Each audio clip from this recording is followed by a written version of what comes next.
The official coronation of Charles is still some time away, on May 6, but the British media are actively discussing all the details of the upcoming ceremony.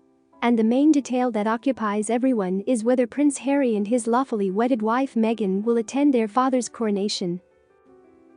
There have been reports that the king, offended by constant attacks on him, no longer wants to see his youngest son.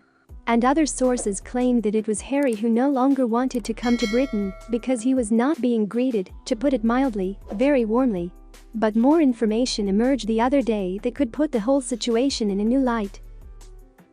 According to the aforementioned publication, secret negotiations are underway with Harry about the terms of his coronation appearance. According to a source close to the royal court, the prince is now definitely leaning toward coming. Moreover, he has already expressed his unequivocal desire to attend the ceremony without fail. And he now has a good reason for this.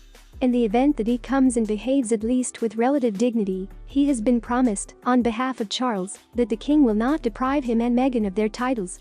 Moreover, the prince was hinted that, if all went well, the monarch would also consider whether Meghan and Harry's children should still be given the titles of prince and princess. And for that, the king's youngest son is willing to do almost anything. The fact is that outraged Brits have already collected hundreds of thousands of signatures demanding that the king's youngest son and his wife be stripped of their titles, especially since the release of the controversial Harry and Meghan documentary series and the prince's memoirs, which have made just as much noise. And both, though officially out of the royal family, they themselves did not want to give up their titles. Moreover, they are very dear to them. After all, it's the only thing that defines their status in America. As simply Harry and Meghan, without the addition of Duke and Duchess of Sussex, they would largely lose interest to everyone. As for the titles for their children Archie and Lilibeth, they should have been princes and princesses after Elizabeth's death, as grandchildren of the reigning monarch, but that didn't happen. These titles should have been bestowed upon them by Charles. And he has not yet deigned to do so, apparently because of the constant attacks on him and his family by Harry and Meghan.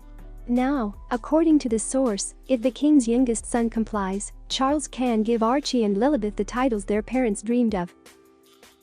It is not entirely clear why the king would want to make concessions to his prodigal son in this whole story. According to a source, after much deliberation, Charles and his advisors concluded that, although Harry's appearance is unlikely to do any good back home in America, he will probably say some nasty things about his relatives again. His arrival will still be less of a disaster for the royal family than his absence. Disaster.